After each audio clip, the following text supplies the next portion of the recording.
जिस बेगम साहिबा के यहाँ पर मैं काम करती थी, वह बांझ थी। एक दिन वह मुझे कहने लगी कि मैं अपने पति की दूसरी शादी तुमसे करना चाहती हूँ, ताकि तुम दोनों की औलाद हो जाए। बदले में तुम्हें पैसे दूंगी, लेकिन मेरी एक शर्त है कि तुम्हें इस शादी के बारे में बताना नहीं है। मैंने बेगम साहिबा के पति से शादी कर ली और मैं उम्मीद से हुई तो एक रोज़ अचानक ये राज खुला कि बेगम साहिबा के पति तो शहर से वापस आ ही नहीं रहे थे और मेरे पति तो असल में जिस घर में नौकरी करने के लिए आई थी, वह घर बहुत ही बड़ा था और देखने में बहुत ही शानदार लग रहा था। मुझे एक जानने वाली ने अपनी जगह पर काम पर लगवा दिया था और वह चाहती थी कि मैं उसकी जगह पर कुछ टाइम तक काम कर लूँ। मैं ड्राइंग रूम में बैठी मालकिन का इंतज़ार कर रही थी, तब एक खूबसूरत और औरत के कमरे में दाखिल हुई, जिसे देखकर मैं देखती की देखती रह गई थी, क्योंकि मैं सोच रही थी कि वहाँ की मालकिन कोई ज़्यादा उम्र की औरत होगी, लेकिन ये तो मुझसे कुल 2 साल ही बड़ी थी। देखने में भी काफ़ी अच्छी लग रही थी। मुझे कहने लगी कि मैं एक शर्त पर तुम्हें नौकरी दूंगी कि तुम्हें मेरी हर बात माननी होगी और जो मैं कहूँगी वही करना होगा। मैं तो यही काम करने के लिए आई थी, इसलिए मैंने कहा कि आप जो कहेंगे वैसा ही करूँगी, क्योंकि मुझे इस वक्त नौकरी की बहुत ज़्यादा ज़रूरत है। अगले दिन से मैं काम पर जाने लगी थी, लेकिन ये घर मुझे बहुत अजीब सा लगता था, क्योंकि यहाँ पर सिर्फ 2 ही नौकर थे और घर बहुत ही बड़ा था। अकेली मालकिन रहती थी। पता चला कि वह शादीशुदा है, लेकिन मैंने उनके पति को अभी तक नहीं देखा था और ना ही मालकिन का कोई ससुराल में से या फिर मायके में से कोई आया था। एक दिन बेगम साहिबा ने मुझे बताया, क्योंकि हमने पसंद की शादी कर ली थी, इसलिए हमारे घर वाले नाराज है। यही वजह है कि यहाँ पर अकेली रहती हूँ, जबकि उनके पति काम के सिलसिले में ज़्यादातर बाहर रहते हैं और महीने 2 महीने में ही चक्कर लगता है। मुझे बेगम के पति को देखने का बहुत ज़्यादा शौक था, क्योंकि वह हर वक्त अपने पति की बातें बताती रहती थी, अपने पति की तारीफ करती रहती थी। वह उनसे बहुत ज़्यादा प्यार करता है और उनके लिए महीना का लाखों खर्च दे रहा है। मालकिन कुछ करती तो नहीं थी, सारा दिन घर पर ही रहती थी, तो उनके पति उनका सारा खर्चा उठाते थे। कभी कभी मैं उनका अलग ब्रांडेड सामान देखकर हैरत में पड़ जाती थी कि असल ज़िंदगी तो इन अमीर लोगों की है, हम गरीब लोग तो उनकी सेवा करने के लिए ही बने हैं। 1 महीना हो गया था मुझे काम करते हुए, जब एक दिन बेगम मुझे कहने लगी थी, तुम ऐसा करना कि 1 हफ्ते के लिए छुट्टी कर लो, क्योंकि मेरा पति वापस आ रहा है और मैं सारा वक्त उसी के साथ गुजारना चाहती हूँ। हम दोनों बाहर कहीं घूमने फिरने चले जाएंगे तो घर पर तो कोई होगा नहीं, तो तुम्हारे आने का कोई फ़ायदा नहीं होगा। मैं मालकिन से कहना चाहती थी कि मुझे आने दो, मैं एक बार आपके पति को देखना चाहती हूँ, लेकिन पति के बारे में ये बात कह नहीं पाई थी। मैं असल में देखना नहीं चाहती थी कि बेगम जितनी प्यारी है, क्या उनके पति भी उतने प्यारे हैं या नहीं। यहाँ तक कि मुझे लगा था कि बेगम साहिबा ने दौलत की मज़े से साहब से शादी की होगी और उनके पति अच्छे भी नहीं होंगे, क्योंकि जब मैं उनसे बात करती थी कि मुझे अपने पति की तस्वीर दिखा दो, तो मुझे टाल देती थी, जिससे मुझे यही लगता था कि बेगम साहिबा के पति ज़रा से भी अच्छे नहीं हैं। इसी वजह से वह किसी को दिखाना नहीं चाहती है। खैर 1 हफ्ते की छुट्टी के बाद मैं काम कर गई तो घर में फिर से वही सन्नाटा था। मेरे पूछने पर उन्होंने बताया कि उनके पति कल ही वापस काम पर चले गए हैं। मैं अपने काम में मसरूफ़ हो गई थी, दिन यूं ही गुजरने लगे थे। लेकिन इसके बाद कई बार ऐसा हुआ, जब बेगम साहिबा के पति छुट्टी पर आते थे तो वह मुझे मेरे घर पर भेज देती थी। एक दिन ऐसा हुआ कि बेगम साहिबा ने मुझे जिस दिन काम पर आने के लिए बोला, उस दिन से 1 दिन पहले मैंने देखा साहब को उनके पति के साथ बाजार में देख लिया था। अगले दिन मैंने बेगम साहिबा से पूछा कि कल जो साहब आपके साथ बाजार में थे, क्या वह आपके पति है। मालकिन के पहले तो घबरा गई, फिर मुस्कुरा कर कहने लगी, हाँ, जो शख्स बेगम साहिबा के साथ थे वे तो बहुत अच्छे थे। मेरे सारे इरादे भी गलत निकले थे कि वह कोई बदसूरत इंसान होगा। मैंने महसूस किया कि वह कुछ परेशान है। फिर अगले दिन मैंने यही हालत देखी तो मैंने बेगम साहिबा से पूछ लिया कि आप इतनी परेशान क्यों हैं। तो अचानक ही मेरे हाथ पकड़ कर कहने लगी कि क्या तुम मेरी मदद करने का वादा करती हो। अगर तुम मेरी मदद करने का वादा करोगी तो मैं तुम्हें अपनी परेशानी बताऊंगी। हाँ ज़रूर, मेरे बस में होगा तो मैं ज़रूर करूंगी। मैंने अपनी रिपोर्ट कराई थी, उन रिपोर्ट्स के मुताबिक मैं कभी माँ नहीं बन सकती हूँ। ये कहकर वो रोने लगी और कहने लगी कि मैं अपने पति को औलाद की खुशी से महरूम नहीं रखना चाहती हूँ, क्योंकि पहले ही हमारी शादी को 4 साल गुजर चुके हैं। इसीलिए काफ़ी दिनों के सोच विचार के बाद मैंने एक बड़ा फैसला लिया है कि मैं अपने पति की दूसरी शादी करवा दूंगी, ताकि वह औलाद खुशी से मिल जाए। मैं हैरानी से पूछा कि आपके पति तो बहुत ज़्यादा प्यार करते हैं आपसे, क्या वे दूसरी शादी के लिए मान जाएंगे। तो बेगम साहिबा कहने लगी कि मैं उसे समझा दूंगी, लेकिन मेरे लिए सबसे बड़ा मुश्किल काम है लड़की देखने का। जो भी कोई लड़की सौतन बनना कभी पसंद नहीं करती। अचानक बेगम साहिबा बात करते करते चौंकने लगी और मेरी तरफ देखकर कहने लगी कि अगर मैं तुमसे एक बात कहूँ तो तुम मान जाओगी। मैंने कहा बोलिए। तब वह कहने लगी कि तुम मेरे पति से शादी कर लो। तब वह कहने लगी कि तुम मेरे पति से शादी करने के लिए मान जाओ। और वह मेरे पैरों में पड़कर मुझसे इल्तजा करने लगी। देखो, मैं तुम्हारे अलावा और किसी पर एतबार नहीं कर सकती हूँ। अगर किसी को भी कहूँगी तो वह मेरे पति को मेरे खिलाफ भड़का कर पहले मुझे तलाक दिलवा देगी, फिर शादी कर लेगी। तो मैं अपने पति को खोना नहीं चाहती हूँ। तुम मेरे पति से दूसरी शादी करके उसकी औलाद पैदा कर दो। बदले में मैं तुम्हें बहुत सारे पैसे दे दूंगी। जितने तुम पैसे कहोगी उससे भी ज़्यादा दूंगी। यह सुनकर तो मेरे होश उड़ गए थे। मैंने सोचा भी नहीं था कि मेरी किस्मत इस तरीके से पलट जाएगी। मेरी किस्मत खुद दरवाजे पर चलकर मुझे मौका दे रही थी कि मैं कुछ पैसे कमा लूँ। इतने सारे पैसों से तो मैं अपनी आने वाली ज़िंदगी बहुत अच्छे से गुजार सकती थी और अपने माँ बाप की परेशानी को भी दूर कर सकती थी। मैं गरीब घर से ताल्लुक़ रखती थी और पैसे कमाने के लिए घर से बाहर निकली थी, क्योंकि मेरा बाप एक्सीडेंट के बाद कोमा में चला गया था और उसके इलाज में बहुत सारी रकम लग रही थी। जबकि मेरी माँ पहले से ही लोगों के घर में काम करती थी। बाबा शुरू से ही मजदूरी करते थे और माँ घर के काम, इसलिए हम भाई बहन पर किसी ने ध्यान नहीं दिया था। मैं घर की बड़ी बहन थी, इसलिए मैं जब 8वीं में दूसरी बार फेल हुई तो हमेशा के लिए पढ़ाई को मना कर दिया था और घर में ही छोटे भाई बहन को पालने लगी थी। माँ हर वक्त घर के बाहर लोगों के काम करती थी और मैं घर के काम करती थी। लेकिन जब से बाबा का एक्सीडेंट हुआ था, घर में मुश्किल बढ़ने लगी थी, क्योंकि माँ की कमाई से सिर्फ गुजारा नहीं हो रहा था। तो मैंने सोचा कि मुझे भी घर से बाहर निकलकर काम करना चाहिए, क्योंकि मैं तो पढ़ी लिखी नहीं थी, इसलिए मैं भी माँ वाला काम ही कर सकती थी और लोगों के घर में जाकर साफ सफाई कर सकती थी। इसलिए मैंने अपनी एक दोस्त को कहकर रखा था कि जब भी उसे कोई काम मिले तो वह मुझे भी बता दे, और उसके कहने पर मैं यहाँ पर आ गई थी। और मैंने अच्छा ही किया था कि मैंने उसकी बात मान ली थी, क्योंकि अब जो भी ऑफ़र मेरी तरफ आया था वह किसी तरह से ठुकराया नहीं जा सकता था। मैंने कहा ठीक है कि मैं आपके पति के साथ दूसरी शादी करने के लिए तैयार हूँ, लेकिन मुझे बहुत सारे पैसे चाहिए। तो मालकिन कहने लगी कि तुम्हें जितने पैसे चाहिए मैं उतने तुम्हें दूंगी, लेकिन मेरी भी एक शर्त है कि तुम शादी के बारे में किसी को नहीं बताओगी, यहाँ तक कि अपने घर वालों को भी नहीं बताओगी। बच्चा पैदा हो जाएगा तो तुम्हें तलाक लेनी होगी। मैं यहाँ पर दिन रात बेगम साहिबा के ही साथ रहती थी और कभी घर पर जाती थी जब उनके पति आते थे, इसलिए मैं उनकी शर्त मान भी लेती तो घर में किसी को नहीं पता चलता कि मैं क्या कर रही हूँ और किस लिए यहाँ पर हूँ। लेकिन तलाक वाली बात पर मैं सोच में पड़ गई थी। ये तो सीधा सीधा एक तरह से खरीदने वाली बात हो गई थी। मुझसे अपना बच्चा खरीदना चाह रही थी। वह भी अपनी जगह ठीक थी। जाहिर है कि कोई नौकरानी को हमेशा के लिए तो अपनी सौतन बना कर नहीं रख सकता। इस वक्त मेरे दिमाग में यही ख्याल आया कि मैं कोशिश करूंगी तो पति के दिल में प्यार पैदा करके तलाक होने से रोक सकती हूँ और हमेशा के लिए इस घर की मालकिन बन सकती हूँ। मेरे दिल में बहुत सारे ख्याल आ रहे थे कि ना जाने मैं ठीक कर रही हूँ या नहीं, या पता नहीं मालकिन सच बोल रही है या झूठ। लेकिन जो भी था मैंने हाँ कर दी थी। मैं इस सिलसिले में किसी से बात भी नहीं कर सकती थी, क्योंकि मैंने राज रखने का वादा कर लिया था कि हमारी शादी के बारे में किसी को भी मालूम नहीं होगा। अब न जाने मालकिन ने अपने पति को कैसे राजी किया, लेकिन कुछ दिनों बाद उसने मुझे बताया कि मैं अपने पति को राजी कर चुकी हूँ, इसलिए तुम दोनों का निकाह हो जाएगा। जुमे वाले दिन बेगम साहिबा के पति भी सुबह सुबह आ गए और आते ही अपनी बीवी के कमरे में चले गए और न जाने दोनों ने क्या बातें करते रहे और शादी के वक्त दोनों कमरे से बाहर आए और मौलवी साहब भी आ गए थे।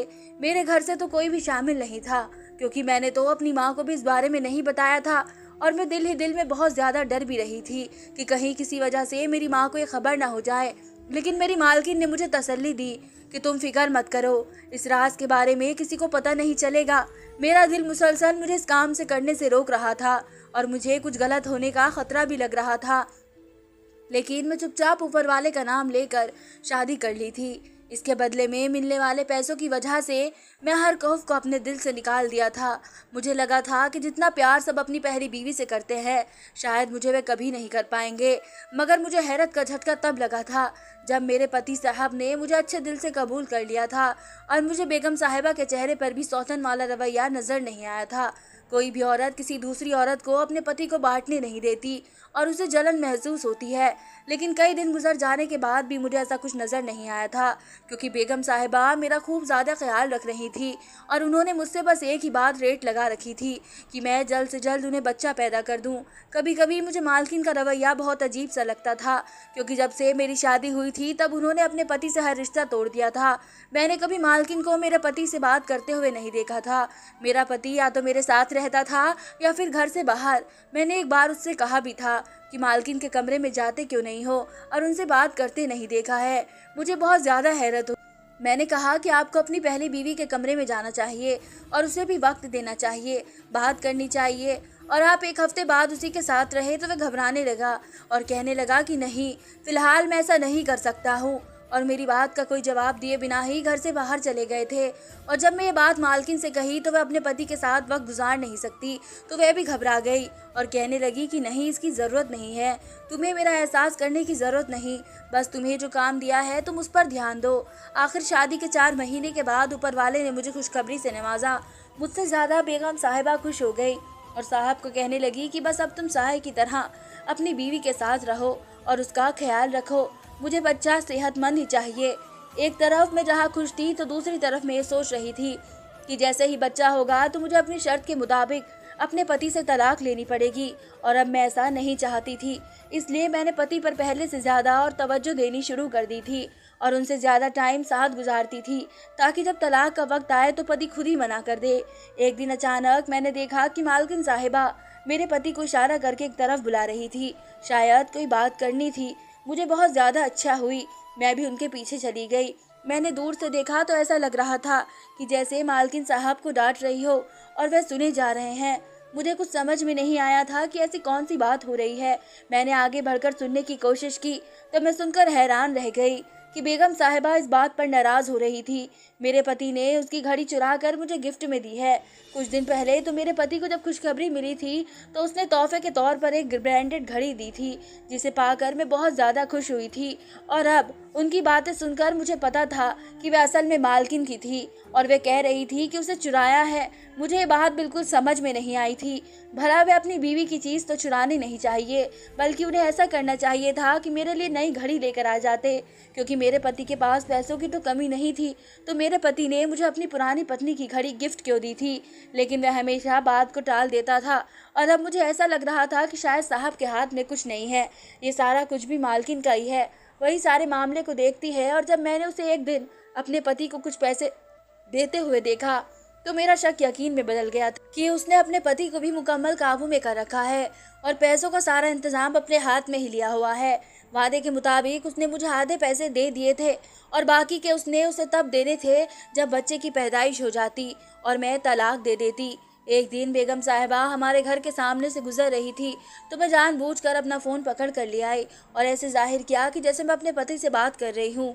मैं उसकी आवाज़ में कहना शुरू कर दी कि शुक्र है कि आपने मुझे तलाक देने का नहीं सोचा, वरना तो मैं तलाक ले लेती तो मेरी ज़िंदगी तो बर्बाद हो जाती। आपका बहुत ज़्यादा शुक्रिया, आपने बेगम साहिबा की बात नहीं मानी। मुझे मालूम था कि जैसे ही मेरे पति घर पर आएंगे तो बेगम साहिबा उनसे फ़ौरन तफ्तीश करनी शुरू कर देगी। इसलिए जैसे ही साहब घर पर आए तो बेगम साहिबा ने उनकी तफ्तीश करनी शुरू कर दी। मैं जानना चाहती थी कि मेरे पति का इस बारे में क्या ख्याल है, इसलिए मैं चुप कर उनकी बातें सुनने लगी थी। जैसे कि मेरा पति बेगम साहिबा के पास गया तो उसने एक झटके से साहब का गिरबान पकड़ लिया और कहने लगी कि जब तुम जानते हो कि तुमने शादी शर्त पर की थी कि अपनी बीवी को तलाक दे दोगे, तो तुम अपनी बात पर कैसे मुकर रहे हो? वो बेचारा हैरान होकर कहने लगा कि मैंने तो ऐसा कुछ नहीं कहा है। ऐसा है कि मैं अपनी बीवी से मोहब्बत करने लगा हूँ, लेकिन मैं अपने वादे को नहीं तोड़ूंगा। मालकिन का रूप देखकर मैं तो दंग रह गई, क्योंकि वह अपने पति के साथ ऐसे कैसे इतनी बदतमीजी से बात कर सकती हैं। वह कह रही थी कि तुम जानते हो ना कि बच्चा मेरे लिए कितना ज़रूरी है। अगर मेरे पति का बांझपन का मसला ना होता तो मैं तुम्हें कभी भी इस काम के लिए नहीं कहती। वह मुल्क से बाहर इसलिए है कि खुशखबरी मिले तो वापस आ जाए। यह सुनते ही मेरे पैरों तले से ज़मीन निकल गई थी। अगर ये बेगम साहिबा का पति नहीं था तो फिर कौन था? उसने मेरे साथ इतना बड़ा धोखा किया था। उसने तो ये कहकर शादी करवाई थी कि वह अपने पति की शादी करवा रही है, तो अगर ये उसका पति नहीं था तो उसने ये सब क्यों किया और उसने मेरा बच्चा क्यों चाहिए था? डर के मारे मुझे पसीने आने लगे थे कि ये सब क्या हो रहा है। और कुछ देर बाद मेरा पति आया और मुझसे कहने लगा कि क्या तुमने कोई ऐसी बात कही है कि अपनी मालकिन से जिसे ऐसा लगे कि हम दोनों के बीच में तलाक नहीं होगी? अब मुझे समझ में नहीं आया था कि मैं उसकी बात का क्या जवाब दूं, क्योंकि मैं तो बुरी तरीके से फंस चुकी थी। मुझे तो यही नहीं मालूम था कि मेरे पति की असलियत क्या है, वह असल में कौन था और उसने किस मकसद से मुझसे शादी की थी। बेगम साहिबा को मुझसे बच्चा क्यों चाहिए था? जब तक मुझे अपने सवालात के जवाब नहीं मिल जाते, मेरा खामोश रहना ही बेहतर था। मैंने उसकी बात को टाल दिया और कहा कि नहीं, मैंने तो ऐसी कोई बात नहीं की थी। तो वह सर झुका कर रह गया और उसने मुझसे ज़्यादा बात नहीं की। मैंने अपनी उस दोस्त को फ़ोन किया जो पहले यहाँ पर काम करती थी। उन्होंने भागकर शादी की, इसी वजह से उनके यहाँ पर कोई आता जाता नहीं है। इससे आगे उसे कुछ मालूम नहीं था और ना ही उसे अपने बारे में उसने कुछ बताया था। मैं चाहती थी कि मेरे सामने जो हो रहा है वो आ जाए, जिसकी वजह से मालकिन ने इतनी बड़ी साजिश की है। मुझे ये भी मालूम ना था कि मेरा पति कौन था। मैंने इन 2 दिनों में एक-एक कर उसकी बात पर नज़र रखनी शुरू कर दी थी। एक-एक दिन जब मैंने अपने पति को इस मालकिन से बात करते हुए देखा, तो मैं हैरत में पड़ गई थी। और एक बार जब ये बातें कर रहे थे, मैंने दरवाज़ा ही खोल दिया। वह उससे कह रहा था कि भाभी, टाइम आ चुका है, आप जैसा चाहते हो वैसा ही होगा। आपको और भाई को बहुत जल्दी औलाद की खुशखबरी मिल जाएगी। मुझे देखकर वे चौंक गए, बल्कि घबरा गए थे। मैंने कहा, मैं तो पहले ही जान गई थी तुम उसके पति नहीं हो, लेकिन मुझे ये पता नहीं था कि तुम उसके देवर हो। तुम भाभी देवर ने मिलकर मुझे बेवकूफ़ बनाया। अब अगर तुम लोगों ने मुझे सच नहीं बताया कि तुमने ये सब क्यों किया है, मैं अपने बच्चे की शक्ल भी तुम दोनों को नहीं दिखाऊंगी और अभी कहीं पर चली जाऊंगी। मालकिन कहने लगी कि मेरा पति और ये दोनों जुड़वा भाई है। हम दोनों एक दूसरे को यूनिवर्सिटी के ज़माने से पसंद करते थे। क्योंकि हमारे घर वाले नहीं माने तो हमने उनकी मर्ज़ी के खिलाफ जाकर शादी कर ली थी। उन्हें मनाने की कोशिश करते रहे, लेकिन मेरे घर वाले ने मिलना जुलना मुझसे छोड़ दिया था। लेकिन मेरे घर वाले तो मिलना जुलना शुरू हो गए, मगर मेरे ससुराल वालों ने मिलने की वजह ये रखी थी कि जब तक मैं औलाद की खुशखबरी नहीं दे देती, तब तक वे मुझे नहीं अपनाएंगे और ना ही अपने घर में कदम रखने देंगे और ना ही जायदाद में हिस्सा देंगे। 3 साल के बाद हम कोशिश करते रहे, लेकिन हमारी औलाद पैदा नहीं हुई। फिर हमने जब टेस्ट करवाया तो पता चला कि मेरा पति तो बाप बनने की अहमियत भी नहीं रख सकता। और ये बात उसके घर वालों को पता चलती तो जाहिर रहेगी उसे जायदाद से कुछ भी ना देते। इसलिए हमें ये बात सबसे छुपा ली थी और हमने एक बच्चा गोद लिया, लेकिन ससुर को शक हुआ था तो डीएनए टेस्ट कर दिया। उन्हें पता चल गया कि वे मेरे पति का बच्चा नहीं है। फिर हमने ये प्लान किया, देवर से होने वाले बच्चे को अपना ही कहेंगे, ताकि अगर वे डीएनए टेस्ट भी करवाएंगे तो उन्हें शक नहीं होगा, क्योंकि मेरे देवर और मेरे पति का डीएनए एक ही था। हमने यही प्लान बनाया था कि तुमसे बच्चा लेकर तुम्हें तलाक दे देंगे और फिर इस बच्चे को हम अपना नाम देंगे। मेरा देवर किसी और लड़की से शादी कर लेगा, सब कुछ ठीक हो जाएगा। मेरा पति इस वक्त से बाहर अपने इलाज के लिए गया हुआ था। मैं तो उनकी इतनी लंबी चौड़ी प्लानिंग सुनकर हैरत में पड़ गई थी। उन्होंने मुझे कितनी बुरी तरीके से अपने अंदर जाल में फंसा लिया था और कितने धोखे से शादी कराई है। मुझे तो अपने पति से मोहब्बत होने लगी थी और उसे छोड़ने का भी मैं अपने दिमाग में भी नहीं ला सकती थी। लेकिन मैं क्या कर सकती थी, क्योंकि यह तो पहले से ही तय हो चुका था और मैंने वादा भी कर लिया था। और मेरा पति जब मेरे साथ ही नहीं रहना चाहता था तो मैं उसे ज़बरदस्ती बांध कर अपने साथ नहीं रख सकती थी और मैं बिना कुछ कहे अपने कमरे में आ गई। कुछ देर बाद मेरा पति कमरे में दाखिल हो गया और कहने लगा कि क्योंकि हम दोनों वादा कर चुके हैं और ये बच्चा हम भैया और भाभी को देना होगा, लेकिन मैं अपना दूसरा वादा तोड़ रहा हूँ, क्योंकि मैं तुम्हें नहीं छोड़ सकता हूँ।